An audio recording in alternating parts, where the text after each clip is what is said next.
Bienvenue si vous nous rejoignez maintenant. Je vous présente nos visiteurs du soir. Sylvie Metelli est économiste, directrice adjointe de l'IRIS, l'Institut des relations internationales et stratégiques. Jean-Noël Fabiani-Salmon nous régalera tout à l'heure de ces 30 nouvelles histoires insolites qui ont fait la médecine du Moyen-Âge à nos jours. Agnès Van Zanten est sociologue. Elle est l'auteure des politiques d'éducation chez Que sais-je et co-auteure d'une sociologie de l'école. Aymeric Patricot vient de nous rejoindre. Il est professeur de lettres et de culture générale depuis 20 ans, au moins.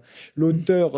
15 ans, pardon. Je vous vieillis. Bientôt dans 20 ans. Il est l'auteur d'une dizaine de romans et d'essais, dont Autoportrait du professeur en territoire difficile et La révolte des Gaulois, c'est plus récent, ainsi que Jean-Pierre Véran, qui est avec nous en duplex, ancien inspecteur d'académie, qui a écrit avec Jean-Louis Durper Le bonheur, une révolution pour l'école. C'est l'école, en effet, qui nous intéresse à présent. Le ministre de l'Éducation nationale, Pap Ndiaye, a annoncé des premières mesures pour relever le niveau des élèves de CM1, de CM2 et de 6e. Plus de dictées, plus de calcul mental, tout ça, tout le monde est d'accord. Mais il souhaiterait également plus de mixité sociale dans les établissements privés sous contrat. Le secrétaire général de l'enseignement catholique lui a répondu qu'une politique de quotas, c'était la ligne rouge à ne pas franchir, à quoi le ministre a rétorqué qu'il n'attendait pas un vague engagement, je le cite, mais un engagement avec des pourcentages. Agnès Van Zanten, est-ce qu'on est en train de retourner vers une guerre entre le privé et le public ? Non, pas vraiment. Je ne pense pas parce qu'en fait, la capacité de l'État actuellement pour faire bouger le privé est très, très limitée. Donc, effectivement, il ne peut y avoir que des mesures incitatives. Il ne peut pas y avoir une imposition des quotas tel que si on reste dans le régime de la loi Debré, qui est effectivement a laissé beaucoup d'autonomie au secteur privé. La loi Debré, 1959. Et donc, effectivement, il y a une très, très grande autonomie d'organisation du privé. Et même le privé lui-même ne peut pas faire que les écoles fassent des choses. En fait, le pouvoir central du privé est de nommer les chefs d'établissement. Une fois qu'ils sont nommés, véritablement, surtout si c'est des établissements prestigieux, importants, etc., ils ont toute autonomie, toute latitude.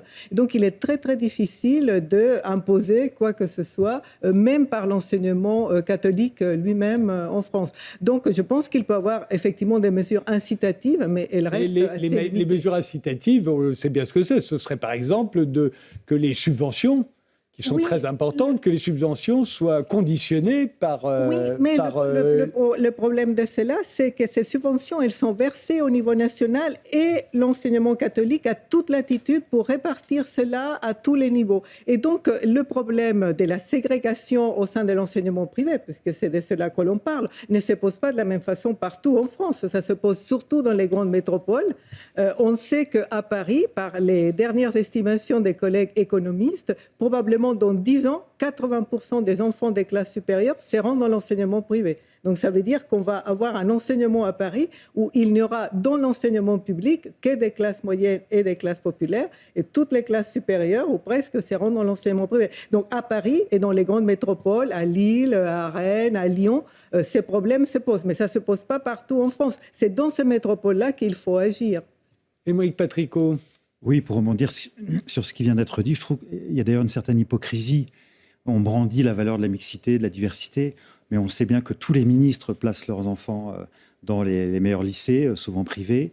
Pap Ndiaye, avec tout le respect que je lui dois d'ailleurs, est un excellent symbole de ça, puisqu'on sait qu'il a placé ses enfants à l'école alsacienne, qui n'est d'ailleurs pas uniquement une petite école privée, c'est carrément une des plus élitistes, parmi les plus élitistes.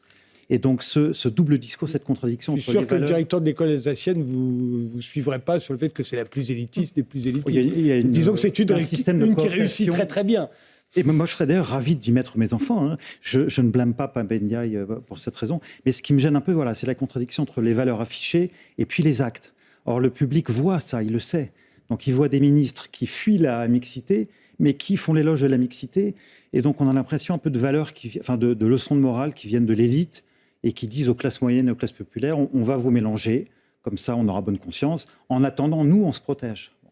Et puis, cette hypocrisie n'est d'ailleurs pas uniquement décelable chez les ministres. En fait, maintenant, les bourgeois, ceux qu'on appelle les bobos, et même les classes populaires, fuient quand même en masse le système public. Donc je trouve que c'est un faux problème que de désigner l'école privée comme pratiquant la ségrégation.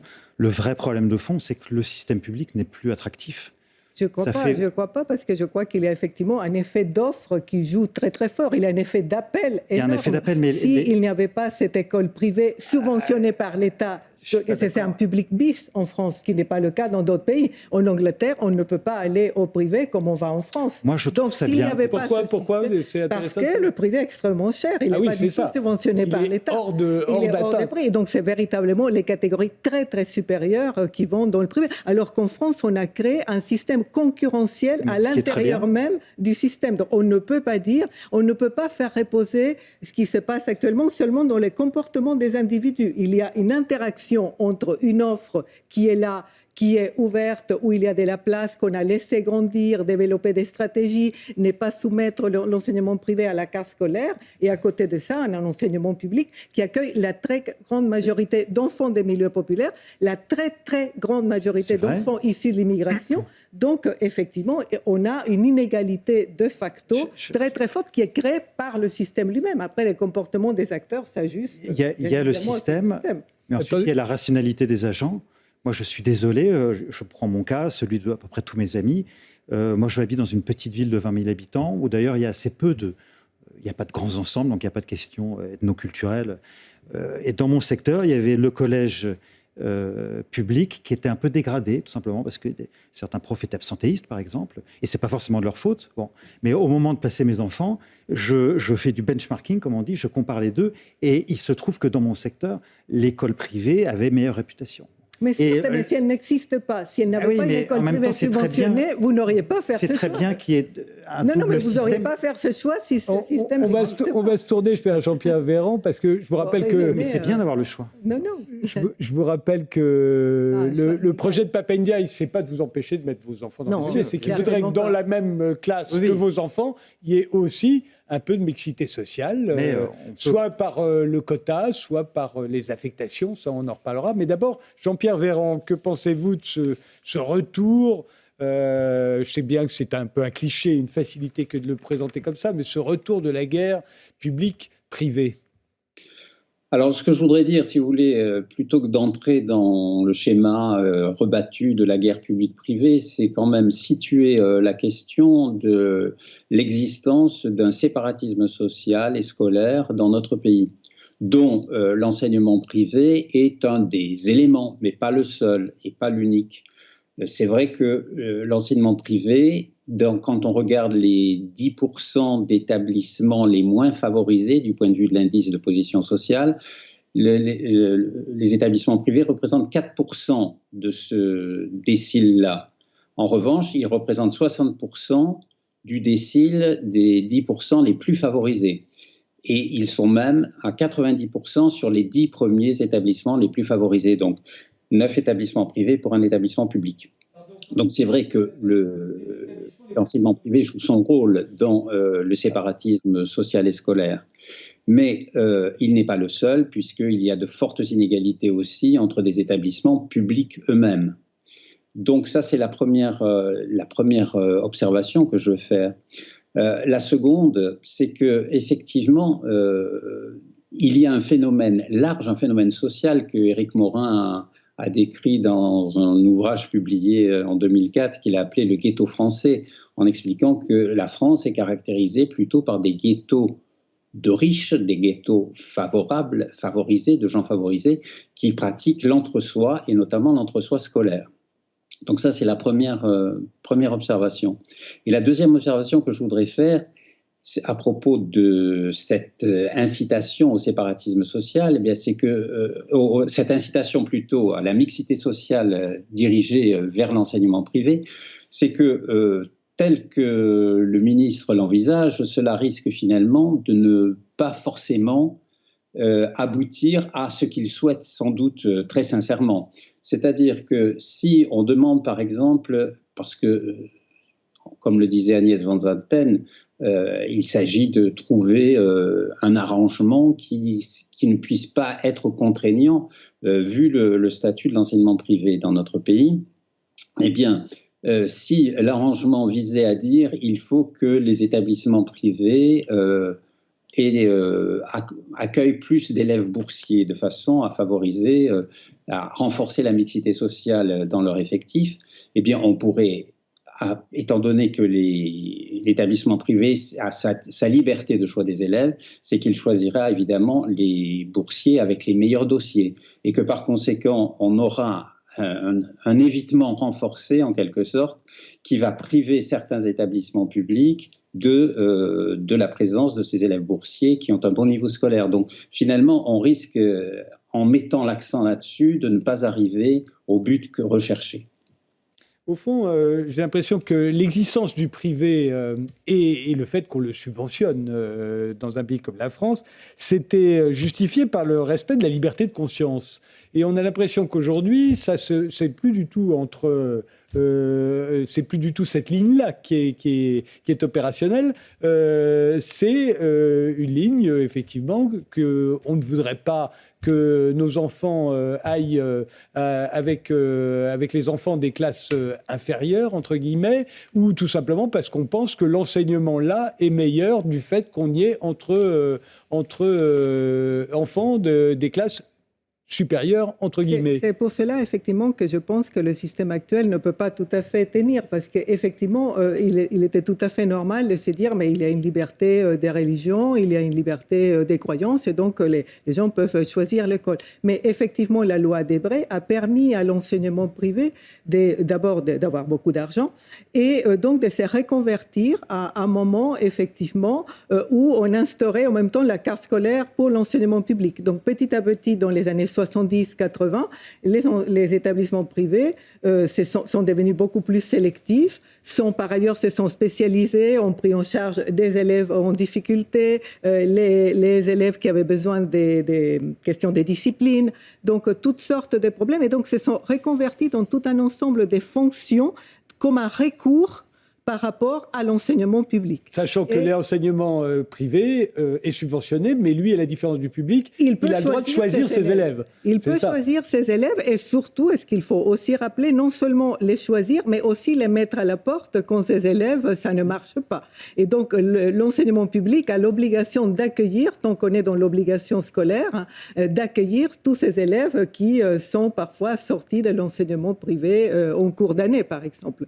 Donc, je pense que effectivement, l'enseignement privé remplit pour les familles aujourd'hui toutes ces fonctions, mais c'est très problématique parce que ça veut dire qu'on n'investit pas l'enseignement public, parce que la solution la plus facile, dès lors que l'on voit qu'il y a un problème, que ce soit un problème pédagogique, un problème de discipline, un autre problème, ce n'est pas de venir dans l'école, protester, faire quelque chose, c'est de dire, mais il est beaucoup plus facile de faire défection. J'ai une école à côté, elle ne coûte pas très cher, les classes moyennes peuvent le faire, même certaines fractions des classes populaires peuvent aller à l'enseignement privé vu son coût en France, et donc, du coup, on affaiblit de plus en plus l'enseignement public. Donc, je pense que les règles du jeu ont changé, donc les règles du jeu avec le privé devraient changer.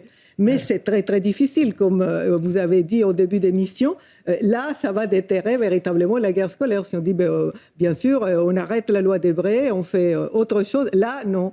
On sait ce que ça a fait coûter la dernière fois, en 1984. Et donc, dans le contexte actuel, effectivement, la marge d'action, elle reste limitée. Et surtout, de mon point de vue, elle doit être localement ajustée, parce que l'enseignement privé ailleurs peut ne pas poser problème du tout du point de vue de la ségrégation. Dans les grandes métropoles, aujourd'hui, c'est un vrai problème de fond. Hein. Alors, quand on dit que sans l'engagement des collèges privés, la promesse de mixité sociale et scolaire ne peut être tenue, vous êtes d'accord, Émeric Patricot ? Pas vraiment. Moi, je trouve que le système public pourrait s'en sortir.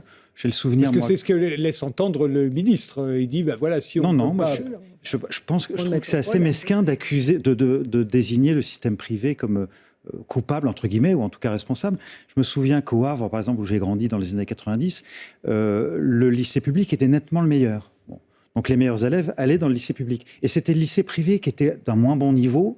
D'ailleurs, certaines familles choisissaient le lycée privé parce que ça rassurait un peu leurs élèves. C'est encore le cas à Paris. Il y en a aussi à Marseille qui sont considérés comme d'excellents lycées, bien meilleurs que les autres et qui sont des lycées donc publics. Tout est possible. Pour moi, le vrai problème, c'est la dégradation continue du service public depuis 10, 20, 30 ans.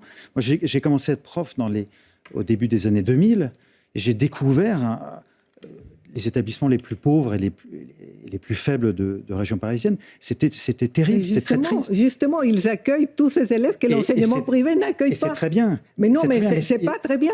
C'est pas très bien. Il faudrait que ces élèves soient répartis dans l'enseignement privé aussi. C'était pas à cause de l'enseignement privé que ça se passait mal. C'était qu'il y avait un manque de moyens. C'était qu'il y avait des profs jeunes, parfois inexpérimentés. C'est qu'il y avait un public très difficile. C'est aussi qu'on ne parlait pas des vrais problèmes. Moi, quand j'ai débuté, j'étais très frappé. J'étais un peu naïf. J'ai 28, 29 ans. Je lisais les journaux et j'ai découvert un métier qui n'était pas du tout décrit dans les médias.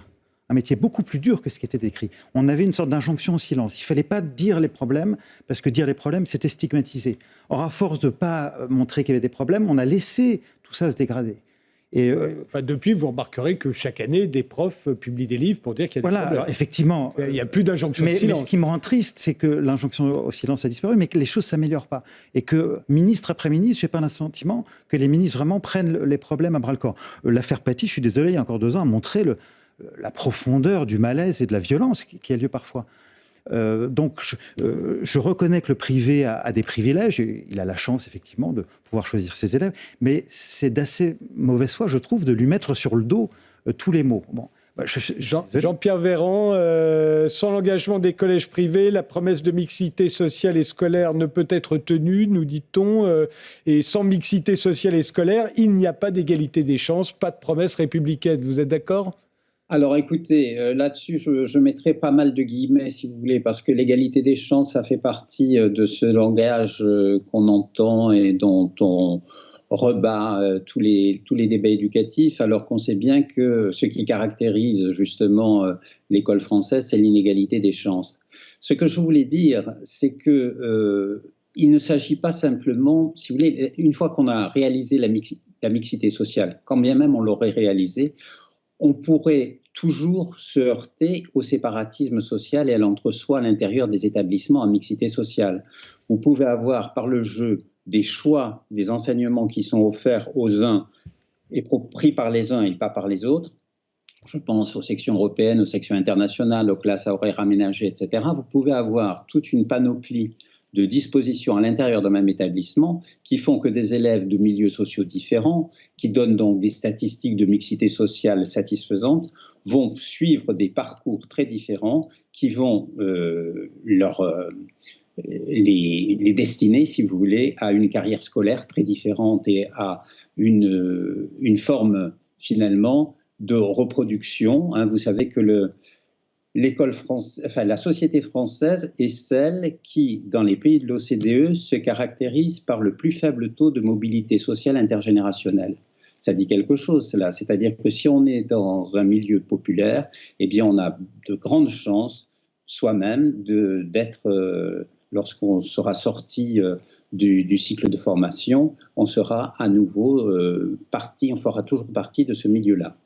Donc c'est bien que notre école, elle agit plutôt comme quelque chose qui fixe, parce que justement, à l'intérieur de chaque établissement, public comme privé, il peut y avoir des moyens de faire des parcours scolaires différents en fonction justement de l'origine sociale et du capital culturel des familles. Donc ça, je crois que c'est très important. Il ne s'agit pas simplement de faire des moyennes, si vous voulez, parce que les indices de position sociale, ce sont des moyennes. Mais les moyennes ne disent rien de la réalité de ce qui se passe dans les établissements. Donc ça me paraît très important. Et le troisième élément que je voudrais apporter aussi à la réflexion, c'est que on ne s'interroge jamais sur les savoirs qui sont enseignés et à qui ils sont enseignés. Et je pense que si on se pose cette question, on aura là des réponses intéressantes aussi à apporter à cette question. Si on veut effectivement une école juste, qui ne soit pas une école qui sédimente en quelque sorte les inégalités sociales, comme elle le fait actuellement, effectivement, il faut poser la question des savoirs. Et cette question-là n'est pas posée, et le ministre ne la pose pas. C'est-à-dire qu'on continue d'avoir des savoirs scolaires qui sont des savoirs qui font des choix. Il y a des choses qu'on enseigne et d'autres qu'on n'enseigne pas. Et on a une sorte d'approche du savoir qui est très particulière et pour lesquelles certains élèves ont des codes que d'autres n'ont pas. Et donc là, il se joue des choses très importantes qui posent effectivement la question du rôle de l'école. Est-ce que l'école est une école, comme le disait déjà dans les années 70 Bourdieu, une école de la reproduction, ou est-ce que notre école est une école de l'émancipation? Mais poser cette question, si vous voulez, ça va bien au-delà simplement de changer les statistiques d'indices de position sociale dans les établissements scolaires publics et privés. Jean-Pierre Véran, qu'est-ce que vous entendez par il y a des choses qu'on enseigne ou qu'on n'enseigne pas selon les écoles et les classes sociales qui les fréquentent? Vous savez, moi, j'ai en tête des exemples de collèges qui ont un bon indice de position sociale, parce qu'on dit souvent, dans les collèges de réseau d'éducation prioritaire, on va mettre, par exemple, des classes à horaires aménagés pour faire venir des élèves qui seraient tentés, dont les familles seraient tentées par l'évitement de ce collège, puisque c'est un collège d'éducation prioritaire. Alors, effectivement, on crée des classes à horaires aménagés, et dans ces classes à horaires aménagés viennent des élèves qui sont intéressés et des familles qui sont intéressées par ces classes horaires aménagées. Et ces élèves-là, ils vont vivre à l'intérieur du collège leur propre vie entre eux, c'est-à-dire qu'ils ont leur emploi du temps qui est un peu différent de celui des autres élèves parce que l'horaire est aménagé. Ils vont manger ensemble, ils vont aller au conservatoire ensemble, ils vont coopérer ensemble dans leur classe, mais ils auront très peu de contact avec les autres élèves de l'établissement. Or, justement, ce qui est important, si on veut de la mixité sociale, ce n'est pas pour avoir à l'intérieur des établissements des séparations, c'est pour qu'effectivement, il y ait de la coopération entre des enfants de milieux sociaux et de cultures différentes, de façon à ce qu'ils apprennent les uns des autres, et que ainsi l'école fasse société et république. Or, ça, justement, si vous voulez, ces sortes d'opérations qui vise à dire on va faire venir des gens de milieux sociaux favorisés, de professions intellectuelles, on va les faire venir dans un établissement parce qu'on va y créer une bonne section qui a de l'attrait, eh bien, ça ne change rien à la réalité scolaire vécue par ceux qui ne vont pas aller. On a compris, je vais poser la question. Alors, Aymeric Patricot, vous aviez envie de réagir? Oui, pour rebondir sur ce qui a été dit, moi j'aime beaucoup l'idée de mixité. Bon. Simplement, moi, dans ma pratique, je me rends compte que ça ne marche pas toujours. J'ai des exemples de classes très hétérogènes, comme on dit pudiquement, où ça se passait très mal. Moi, mes premiers postes, c'était dans des collèges très difficiles. J'avais d'ailleurs beaucoup d'affection pour les élèves, mais j'avais beaucoup de mal à tenir les classes, tout simplement parce qu'il y a des élèves qui parfois relevaient de la psychiatrie. Bon. Et donc, mon cours avec les classes les plus difficiles, c'était je choisissais les 2-3 meilleurs que je faisais travailler sur une table à part. Je m'excusais d'ailleurs, je leur présentais mes excuses. Je suis désolé, je n'arrive pas à tenir la classe, donc vous allez travailler tout seul. Je tenais, bon an, mal an, les 80% un peu agités, et les pires d'entre eux, entre guillemets, parce qu'encore une fois, c'était malheureux pour eux, je les installe à mon bureau pour leur faire des dessins. Bon. Alors voilà un exemple d'hétérogénéité, de mixité qui ne marchait pas très bien. Tout le monde était perdant en fait. Les meilleurs élèves qui perdaient leur temps, les moins bons qui perdaient leur temps aussi. Et je suis, j'avoue, assez favorable, dans certains cas, dans certains collèges par exemple, favorable à des classes différenciées. Je pense par exemple de mixité scolaire, c'est-à-dire alors il y a la mixité scolaire ou sociale. C'est pas forcément c'est pas la même chose. Voilà, c'est pas la même chose. La mixité sociale, c'est en fonction des revenus des parents. La mixité scolaire, c'est en fonction des résultats des enfants. Parfois ça se recoupe. Alors je pense aux élèves dont les parents parlent pas français, par exemple, des élèves qui ont des difficultés en français, ils perdent leur temps à être dans des classes où il n'y a pas d'enseignement spécifique pour eux. Je pense que pour les élèves les plus faibles, il faudrait prévoir. D'ailleurs, je m'étonne que ce soit pas mis en place des classes qui les visent eux spécifiquement, quitte à aménager des passerelles. Après, s'ils s'améliorent et qu'ils acquièrent un bon niveau en français, ils passent dans une classe meilleure. Donc la mixité, moi, j'aime beaucoup, mais pas à toutes les conditions. Et puis, il y a aussi une question dont on ne parle jamais, c'est la discipline. Je pense que les classes très mixtes, d'un point de vue social ou scolaire, marchent si, par ailleurs, il y a peu d'élèves, si les profs sont motivés, s'il y a de la discipline. Moi, j'étais dans des collèges où on était des classes nombreuses, avec peu de surveillants, et beaucoup de profs se faisaient, entre guillemets, bordéliser. Et c'était très triste. Hein. Donc, voilà, moi, pour conclure, j'aime la mixité, mais pas à toutes les conditions. Et ça peut bien se passer, mais il faut y mettre les moyens. Agnès Van Zanten. Moi, je pense que la mixité ne peut pas être un projet simplement arithmétique. Ce n'est pas seulement de les mettre ensemble. C'est qu'est-ce qu'on fait quand les élèves sont ensemble. On est très loin de ça et on s'éloigne de plus en plus parce que la ségrégation s'accroît très, très fortement. Et donc, effectivement, ce qui se passe pour beaucoup d'enseignants, comme on vient de l'entendre, c'est qu'en France, les enseignants ne sont pas formés à enseigner à des classes hétérogènes. Ils n'ont pas une formation pédagogique pour cela. Ils sont très, très surpris quand ils regardent. Moi, j'ai une collègue américaine qui a fait des enquêtes aux États-Unis et en France. Elle montrait des films des enseignants américains aux enseignants français qui étaient extrêmement surpris de comment les enseignants américains arrivaient à gérer des classes hétérogènes. Mais il n'y a rien de magique là-dessus. Ça s'apprend. C'est difficile. Je suis moi-même enseignante. Je sais très bien que j'ai enseigné aussi dans des lieux où j'avais des publics très hétérogènes et que c'est beaucoup plus dur que quand j'ai un public très homogène. Mais c'est quelque chose qui s'apprend. Donc je pense qu'en France, effectivement, on n'a pas donné toute la chance à l'hétérogénéité parce que comme on n'a pas fait des progrès sur la formation des enseignants. On a des enseignants qui sont très, très bien formés dans leur discipline, par exemple dans le secondaire, mais en termes de formation pédagogique en Europe, on est pratiquement au plus bas de la formation pédagogique des enseignants. Donc là, c'est quand même très, très important parce que c'est vrai que si on met des enseignants sans formation, démunis, face à des groupes d'élèves très hétérogènes, effectivement, il va y avoir tous ces types de phénomènes qui viennent d'être décrits. Moi, j'ai étudié beaucoup d'établissements de ce type. J'ai entendu des enseignants qui me disaient « mais moi, j'attends ma classe Oasis » où j'ai quelques élèves qui sont regroupés parce que c'est la classe des germanistes, c'est la classe horaire aménagée en musique. Effectivement. Et puis, bien sûr, il y a aussi tout un travail collectif pour gérer les problèmes des disciplines, mais aussi, il faut que la mixité soit un projet social. Tant que ça reste une sorte d'idéal arithmétique, simplement, on va les mettre ensemble et on ne se dit pas qu'est-ce qu'on va construire ensemble avec ces enfants, on peut même créer les phénomènes contraires. On sait bien, par exemple, aux États-Unis, quand il y a eu les politiques de déségrégation, quand on a mis ensemble les élèves, il y a des écoles qui ont fait un énorme travail et ça a très bien marché. Il y a des écoles qui n'ont rien fait, ils l'ont juste mélangé et ça crée plus de racisme qu'il n'y avait auparavant. Donc, il y a tout un travail à faire qui est à la fois un travail pédagogique et un travail social. Mais ce que je voudrais dire, c'est qu'on a énormément d'enquêtes qui montrent que la mixité va non seulement dans le sens de l'égalité et de la justice et de la cohésion sociale, parce que si on vit de plus en plus séparés, on construit un certain modèle de société, mais elle va aussi dans le sens de l'efficacité. On a beaucoup d'enquêtes dans beaucoup de pays dans le monde qui montrent que les élèves moyens et les élèves moyens faibles, qui sont la très grande majorité des élèves, progressent beaucoup plus dans les classes hétérogènes que quand ils sont dans des classes homogènes, même à petit effectif. Mais vous savez ce que redoutent en revanche les parents de des élèves qu'ils ont mis en privé, c'est que le niveau de leurs élèves, quand ils sont parmi les meilleurs, baisse. Bien ça sûr. n'est pas le cas. Et alors là, il y a des études qui sont un peu contradictoires.